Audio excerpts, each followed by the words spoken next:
Turbhe police स्टेशनच्या हद्दीमध्ये 3/11/2025 रोजी संध्याकाळी 10:30च्या दरम्यान पोलीस स्टेशनला एका नागरिकांनी फोनद्वारे माहिती दिली की ठाणे बेलापूर रोडवरती तुर्भे नाक्यावरती जो APMCकडे जाणारा ब्रिज आहे त्या ब्रिजच्या खाली एक इसम पडलेला आहे म्हणून त्याप्रमाणे तत्काळ आम्ही पोलिसांनी त्या ठिकाणी भेट दिली असता एक इसम रक्ताच्या थारोळ्यात पडलेला दिसला.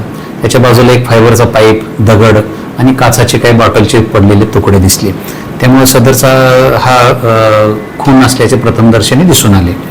त्यानंतर आम्ही पोलीस तपासात असं निष्पन्न बाजूबाजूचे जे साक्षीदार तपासले तर एक प्रत्यक्षदर्शी त्या ठिकाणी पाहणार एक साक्षीदार भेटला.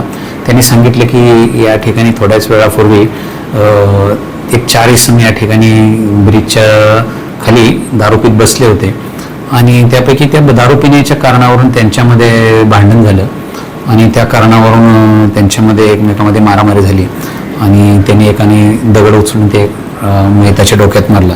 आरोपीचं नाव निष्पन्न झालं की तो आर्यन म्हणून होता. प्रथम त्यानंतर मग आर्यनचा शोध घेतला असता पूर्ण त्याचं नाव निष्पन्न करून त्याच्या CCTVच्या आधारे फोटो प्राप्त करून अरुण कुमार राजभर उर्फ आर्यन वय वर्ष 20 राहणार मिर्झापूर UP याला आम्ही दुसऱ्या दिवशी ताब्यात घेतलं आणि त्यानं तो गुन्हा दारूच्या कारणावरून त्याचा जो ओळखीचा जो मयत आहे आनंद रामसाहेब याचा खून केला असल्याचं कबुली दिली. त्यानंतर त्याला अरेस्ट करून मान्य न्यायालयासमोर हजर केला असता न्यायालयाने त्याचे 5 दिवस पोलीस कस्टडी रिमांड मंजूर केलेले आहे.